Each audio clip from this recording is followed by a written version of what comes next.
あなたは莫大な大金をちらつかされても悪の道に揺らがない自信はありますか？遡ることおよそ11年前の2012年9月7日、中国雲南省。この日、警察へ連行されたのは劉海治という18歳の少年。容疑は殺人でした。劉はなんと無関係な民間人をわずか9日間で7人も殺害したというんです。しかし取り調べの中の劉の態度はそんな残虐な殺人犯のイメージとはかけ離れていました。ごめんなさい、どうか罪を償わせてください。顔をくしゃくしゃにしながら涙を流し、何度も謝罪の言葉を繰り返す劉。その様子は犯行に及んだことに何か特別な事情があったかにも見えました。ところが劉が語った犯行動機はその態度とは裏腹にあまりにも身勝手なものだったんです。劉が7人もの殺人を犯した理由、それは働きたくなかったから。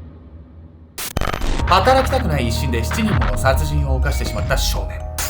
なぜそんなどうしようもない理由で残忍な犯行を犯してしまったのか。少年を暴走させてしまったもの、それは何も成し遂げたことがない彼の弱さだったんです。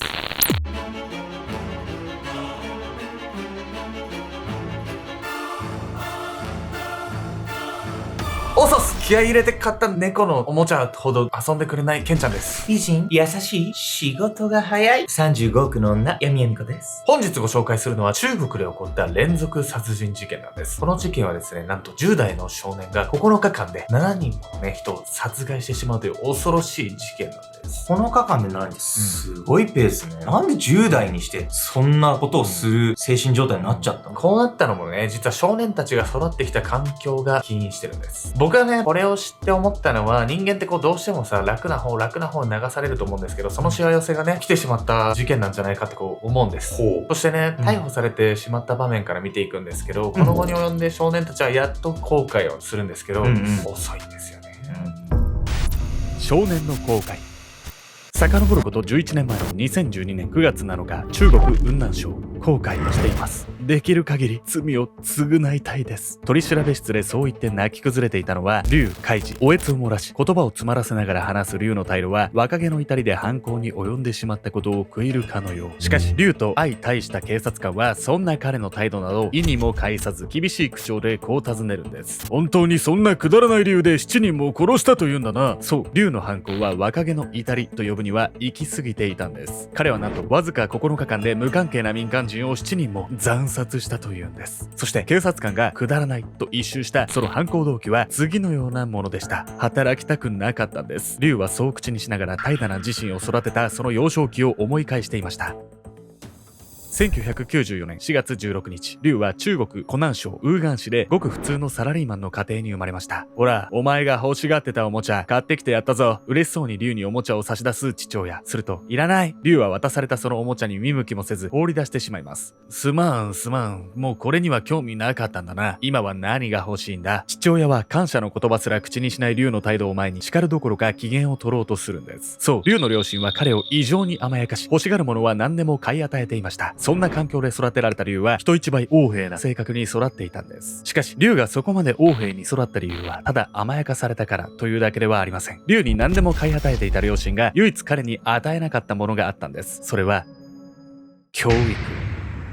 劉が欲しがるものは父さんが何でも買ってやるからな。そう言って劉の贅沢を叶えるため、彼の両親はいつも働き詰め、何でも買い与える一方で、実際に劉に構う時間はほとんどなく、しつけは一切行き届いてなかったんです。これはちょっとわがままな子が育っちゃうのは無理ないわね。そうなんです。実はね、当時の中国では劉のようにね、甘やかされて育った子供っていうのが多かったんです。というわけで本日のメタラキーワード、小皇帝について。小皇帝とは1979年から2015年の間に中国で生まれた子供を揶揄した言葉。この期間の中国では一人っ子政策が行われており、一人っ子ゆえ両親や祖父母に甘やかされる子供が多かったんです。その結果、自分は特別な人間だという価値観を持つ子供が続出したんです。小皇帝世代は過保護に育てられた結果、依存心が強い、忍耐力がないなど社会生活を送る上で問題となる欠陥を抱えている場合も多いとされています。また、自分が親にしてもらったのと同じように自分の子供を甘やかす傾向があり、世代を超えた負のスパイラルが起こっていることも指摘されているんです。このように自宅では甘やかされっぱなしだった劉。そんな彼が中学校へ通い始めると当然のごとく問題が現れ始めるんです。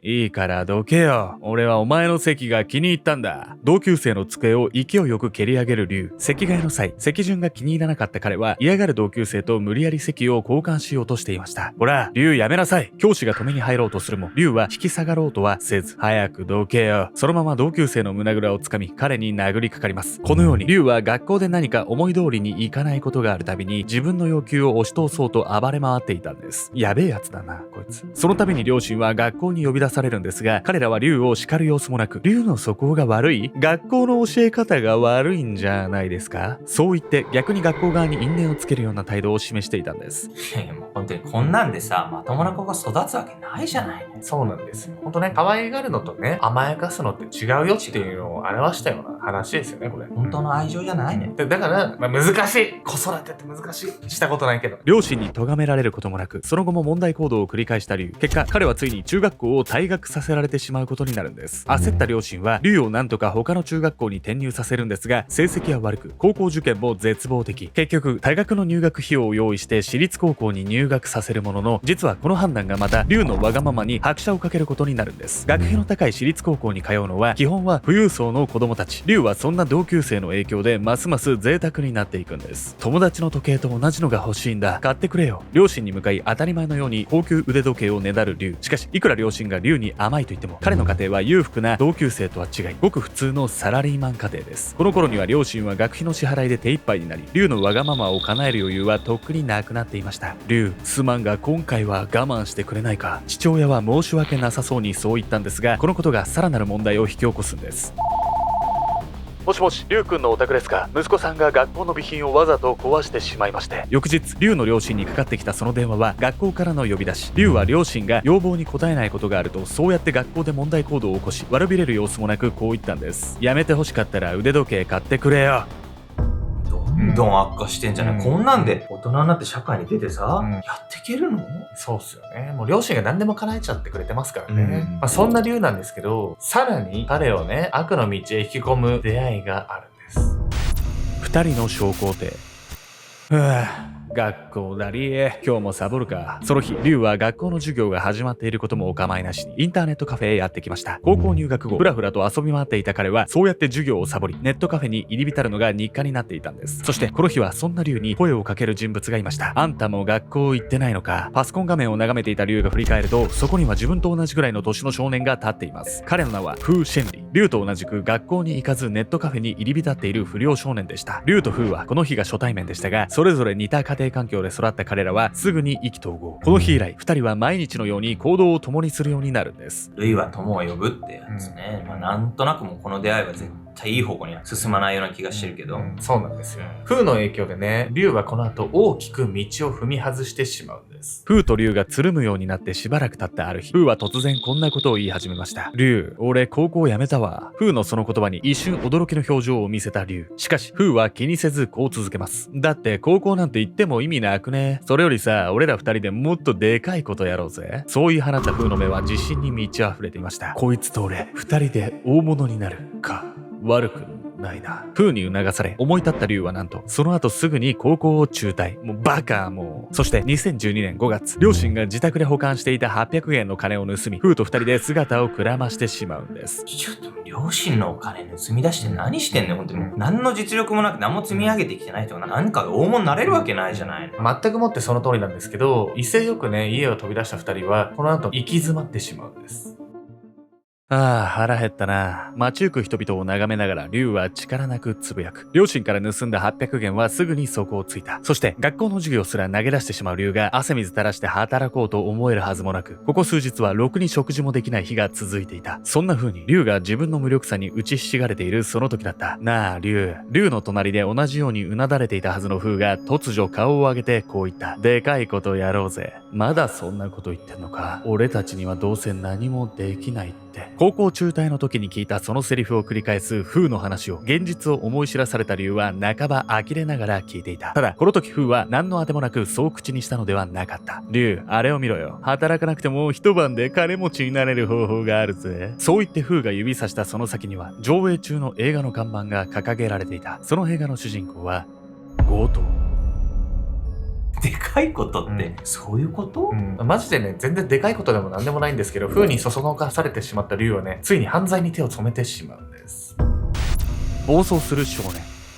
2012年8月21日の深夜、竜と風は湖南省ウーガン市のある民家を訪れていました。彼らの足元には縛り上げられ身動きができなくなった夫婦の姿が。おい、どういうつもりだ？早くこの縄を解け。そう、二人は夫婦が寝静まった頃合いを見計らい家の中に侵入。夫婦を縛り上げた後、金品を物色している最中でした。強盗をやるんだ。俺たちが金を稼ぐにはもうこれしかない。夫からそう持ちかけられた際には、竜もさすがに戸惑いを見せていました。しかし空腹には勝てず、彼はついにその誘いに乗ってしまったんです。そして、おい、竜、まだ終わってないぜ。フーがそう言ったのは家の中の金品をあらかた探し終わったその時のこと。そのまま逃げるつもりでいた竜は彼の言葉の意味を理解できずにいました。首をかしげる竜を見たフーは続けてこう言います。ほら、こいつらを殺せ。フーは不敵な笑みを浮かべながら竜に大型のナイフを差し出していました。何やってんのこいつ。強盗する時点で十分やばいんだけど、お金に困ってるだけじゃない。殺す必要なんてないじゃないの。ほんとダサいっすよね。ダサいわよ。なんか犯罪にね、手を染めてしまったから悪いことしてる俺すげえだろみたいな気が大きくなってたんでしょうね、ほんと。殺す？そんなの聞いてないって。フーから差し出されたナイフを慌てて突き返す竜。しかしフーは何度もナイフを押し付けてきます。通報されたら厄介だろ。いいから早くやれよ。竜がどれだけ拒んでも一切聞く耳を持たずしつこく殺せと促すフー。そうやって揉める中、時間は刻々と過ぎていき、早く逃げないと警察が来ちまう。焦りを募らせた竜はほとんどパニック状態になっていました。もうどうにでもなれ。そう叫び、夫婦に向けてナイフを振り下ろした竜。こうして彼は強盗どころか殺人にまで手を染めてしまうんです。何もかも風の言いなりじゃないの。自分の力でね、これまで何も成し遂げられていなかった竜っていうのは、よくも悪くも人の言うことに流されがちだったんです。翌日、二人はバスに乗って広東省へ逃亡。その道中、バスに揺られる竜の表情は暗く沈んでいました。しかし、それは決して犯行を悔いてのものではありません。人殺しまでしたってのに、たったのこれっぽっちか。フーと竜が夫婦を殺して手に入れたのは現金約1000元。当時の北京の平均月収の4分の1ほどにも満たない額でした。そして不服そうな竜を横目にフーは軽い口調で言います。次はもっとお金持ちを狙おう。それから4日後の2012年8月25日、広東省東莞市にたどり着いた2人は賃貸アパートを契約。給湯器の故障を装ってアパートのオーナーを呼び出して殺害し、現金3000元を強奪します。さらにその足で故郷の雲南省へ戻ると、8月29日30日の2日間で通りがかりの女性やホテルのオーナー、その娘を含む計3人を殺害。追加の現金を得るために次々と犯行を重ねていったんです。そうやって殺人と逃亡を繰り返す中、フーは完全に犯行を楽しんでおり、 SNS 上に次のような投稿も行っていました。もう何人も殺したのに警察はまだ俺のことを捕まえられない。まだまだ殺してやるぜ。救いようがないわよ。でもなんか竜はフーと同じように思ってはない感じが今してるわよ。そこなんですよね。彼は完全にフーにそそのかされて犯罪に手を染めてしまったわけなんです。そんなね、中途半端な覚悟でやってるわけですから、当然逃げ切れるわけもなく逮捕されてしまうんです。その際ね、竜がどんな気持ちで犯行をして、ひいては犯罪に手を染めてしまったのか、それがね、明らかになるんです。最後の願い。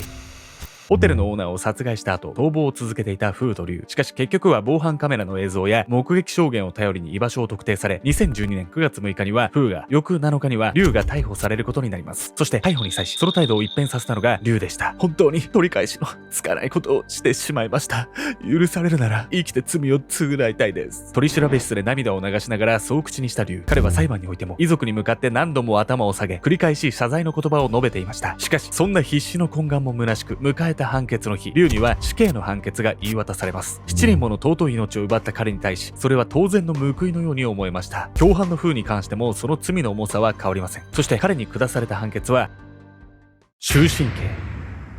なんでフーの方が刑が軽いのよ。実はこの判決ね、罪の重さとかそういう観点ではないところで差がついてしまったんです。事件当時、竜の年齢は18歳、対するフーの年齢は17歳でした。そして中国の法律では18歳未満の少年に死刑は適用されない決まりとなっています。そのため、2人が同等の罪を犯していても、竜にだけ死刑が言い渡される結果となったんです。こうして迎えた2015年2月13日、竜の死刑執行の日がやってきます。屈強な刑務官に付き添われ、両腕を後ろ手に縛られた状態で死刑場に姿を現した竜。俺はそれだけのことをやった。これは仕方ないことなんだ。そう分かってはいても自然と溢れ出る涙。思えば自分の行動の責任はいつも両親が取ってくれていた。両親に甘やかされて育った彼は罪に問われるその日まで謝罪など一度もしたことがなかった。生まれて初めての謝罪。しかし何度謝罪を繰り返しても竜の罪が許されることはなかった。許されないならせめて。そう、最後の瞬間を待ちながらも竜にはまだ心に決めたことが一つ残っていた。そして死刑を執行する。執行人がそう言い終わったその時だった。僕が死んだら内臓は全て臓器移植に使ってください。声を張り上げ最後の願いを叫んだ竜。彼がその言葉を言い終わると同時に死刑場に銃声が鳴り響いた。何一つ自分の力で成し遂げたことがない竜に大金を生み出すなど夢のまた夢。それでも大金を欲した彼は人から奪うというあまりにも短絡的な方法を選んでしまったんです。一方自身は死刑となり犯行をそそのかした友人は生きながらえるその状況において竜の最後の言葉は紛れもなく償いの意志でした。もはや遅すぎると言わざるを得ませんが、竜は最後の最後でようやく他人のせいにせず自分で責任を取ることの重要性に気がついたのかもしれません。